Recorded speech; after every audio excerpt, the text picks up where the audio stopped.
आज हम आप्तोपदेश प्रमाण टॉपिक देखने वाले हैं। तो सबसे पहले इसमें हम डेफिनेशन देखते हैं आप्तोपदेश प्रमाण की। तो आप्तोपदेश प्रमाण मतलब क्या है?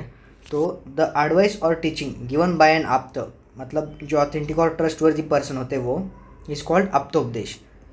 और आप्तोपदेश वर्ड कैसे बनाए? तो आप्त और उनका उपदेश, इससे क्या बनाए? आप्तोपदेश। अपने को मालूम है कि आप्त मतलब ऑथेंटिक पर्सन और उपदेश मतलब टीचिंग। अब इसका पर्याय देखते हैं आप्तोपदेश का। तो आप्तवचन, आप्तश्रुति, बाद में आगम और आप्तवाक्य, ये क्या है? आप्तोपदेश के पर्याय शब्द है।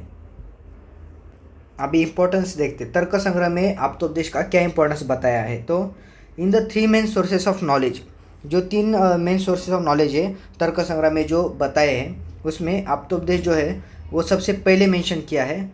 और क्या बोला है? सबसे रिलायबल सोर्स है, ये बोला है। अभी लक्षण देखते हैं आप्तोपदेश के। तो आप्त जो पर्सन होते हैं उनके क्या लक्षण है, मतलब कि डिस्क्राइब कैसे करते हैं उनको?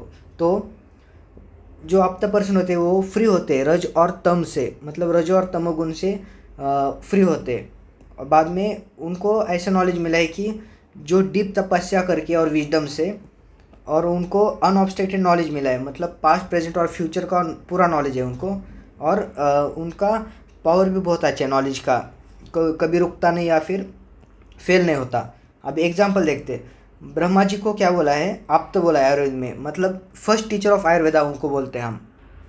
अभी आप्तोपदेश मतलब जो शब्द है उसको न्याय दर्शन के अनुसार कैसे 2 टाइप में डिवाइड करते हैं वो देखते हैं हम।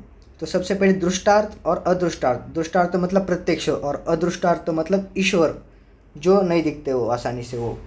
अभी शब्द आप्तोपदेश जो है वो चरक के अनुसार कैसे 4 पार्ट में डिवाइड किया है वो देखते हैं। तो 4 पार्ट कौन से उसके? दृष्टार्थ है, अदृष्टार्थ है, सत्य है और असत्य है। असत्य को भी अनृत भी ऐसे बोलते हैं हम। अभी शब्दों को चक्रपाणी के अनुसार कैसे डिवाइड किया है? लौकिक और अलौकिक। और तर्क संग्रह के अनुसार कैसे डिवाइड किया है? तो ध्वन्यात्मक और वर्णात्मक। वर्णात्मक में भी सार्थक और निरर्थक ऐसे डिवाइड किया है। अभी शब्दार्थ बोधक वृत्ति देखते हैं हम। ये हमने शब्द की डिवीजन देखे। अभी शब्दार्थ बोधक वृत्ति देखते हैं। अभी शब्दार्थ बोधक वृत्ति 4 पार्ट में मेनली डिवाइड है: अभिधा, लक्षणा, व्यंजना और तात्पर्य क्या। तो अभी लक्षणा जो है इसको और फर्दर 3 पार्ट में डिवाइड किया है: जहल लक्षणा, अजहल लक्षणा और जहद अजहल लक्षणा। अभी हम एक एक करके इसका ये देखते हैं, एक्सप्लेनेशन देखते हैं। तो सबसे पहले हम इसका शब्दार्थ बोधक वृत्ति का सबसे पहले था अभिधा, वो देखते हैं। What is अभिधा? अभिधा का मीनिंग क्या है? The word conveys it's direct, simple and primary meaning without requiring interpretation. मतलब सरल उसका अर्थ है, उसका कुछ और अर्थ नहीं है। मतलब राम पाठशालाम गच्छति, Ram is going to school, मतलब इसका कोई हिडन मीनिंग नहीं है, डायरेक्ट एक्सप्लेनेशन है कि Ram is going to school. अभी लक्षण मतलब क्या? अभिधा के बाद लक्षण है अभी। तो लक्षण मतलब क्या? इनडायरेक्ट या फिर इंडिकेटिव मीनिंग। मतलब वेन इज लक्षण use? When the literal meaning does not make sense and suitable alternate meaning is derived. तो मतलब अल्टरनेट मीनिंग निकालते इसका, क्योंकि सरलता से इसका अर्थ नहीं बनता। अभी लक्षणा में भी 3 टाइप है वो देख। सबसे पहले जहल लक्षणा। तो जहल लक्षणा देखते हैं हम। The literal meaning is completely discarded and a new logical meaning is taken. मतलब जो मीनिंग हमने निकाला था वो डिस्कार्ड करते और न्यू लॉजिकल मीनिंग निकालते उससे। एग्जाम्पल गंगाया घोष, मतलब देर इज अ हैमलेट इन दी गंगा। मतलब गंगा पर कुटी है हम ऐसा बोलते हैं, लेकिन गंगा पर कुटी होती है क्या? वो नहीं होती, गंगा के किनारे पर कुटी होती है वैसे। अभी अजहल लक्षणा देखते हैं। व्हाट इज अजहल लक्षणा? अजहल लक्षणा मतलब part of the literal meaning is retain और रेस्ट इज इंटरप्रिटेड। मतलब ये देखिए, protect the curd from cows. अभी इस एग्जाम्पल में क्या बोला है? जो दही है उसको क्रोज से क्या करना है? प्रोटेक्ट करना है, ये बोला है। लेकिन सिर्फ क्रोज से प्रोटेक्ट करना है क्या? नहीं, तो सारे जो डॉग्स कैट्स वगैरह होते हैं उनसे भी उसको प्रोटेक्ट करना है। अभी तीसरा पार्ट देखते हैं, जहद आजहल लक्षणा। जहद आजहल लक्षणा मतलब क्या? A mix neither fully rejects nor fully keeps the literal meaning used in complex contextual cases. मतलब कैसे? अभी देखते एग्जाम्पल से। This is the Devdatta who received the Padmashri award. एक ऐसा देवदत्ता नाम का लड़का है गांव में, उसको क्या बोलते हैं? यही वो देवदत्ता है जिसको क्या मिला है? पद्मश्री अवार्ड मिला है। मतलब हम ये समझ सकते हैं कि गांव में देवदत्ता है, लेकिन सिर्फ एक को ही टाइटल मिला है कि उसको पद्मश्री अवार्ड मिला है ऐसा। अभी व्यंजन देखते, अभिधा हो गया, लक्षण हो गया, अभी थर्ड देखते व्यंजन। तो इसमें क्या होता है, the meaning is not explicitly stated but is suggested by tone, situation और बिहेवियर। मतलब क्या, a mother says angrily to her son, come I will give you hot rotis after he waste the whole day playing.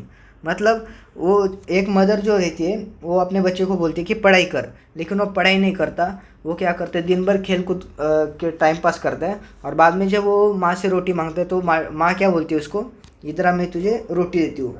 तो इसमें क्या है, बच्चे को समझ आता है कि ये क्या है, सरकेज़म है और स्कोल्डिंग है, और क्या करता है वो भाग के चला जाता है उधर से। अभी आबिदा हो गया, लक्षण हो गया, व्यंजन हो गया। अभी तात्पर्य क्या देखते हैं हम, फोर्थ पार्ट जो था अपना शब्दार्थ बोधक वृत्ति का। तात्पर्य क्या मतलब क्या, when a word has multiple meanings, multiple meaning है, the one that matches the context is taken. मतलब इस वर्ड के बहुत सारे मीनिंग है, लेकिन जो जिस सिचुएशन में मैच करता है उसकी वर्ड को लेते हैं। मतलब सेंधव means both salt and horse. अभी सेंधव को सॉल्ट भी बोलते हैं और हॉर्स भी बोलते हैं, लेकिन अगर कोई बोला खाना खाते समय कि सेंधव लाओ, तो हम हॉर्स थोड़ी ना लाएंगे, हम क्या लाएंगे, सॉल्ट लाएंगे। वैसे अभी ज्ञान हेतु देखते, तो ज्ञान हेतु जो है मतलब वाक्यार्थ ज्ञान हेतु ये पहले हम शब्दार्थ बोधक वृत्ति देखें, अभी वाक्यार्थ ज्ञान हेतु ये देखेंगे। मतलब सेंटेंस का मीनिंग निकालने के लिए क्या क्या फैक्टर नेसेसरी है। सबसे पहले आकांक्षा, आकांक्षा का क्या मतलब है, तो when the meaning of one word depends on another word for the sentence to make sense. मतलब एग्जाम्पल्स देखते हैं अभी, सुयश एंड शशांक, सुयश एंड शशांक, ये क्या है, सिर्फ अगर इतना बोला सुयश और शशांक तो इसमें से कोई मीनिंग नहीं निकलता।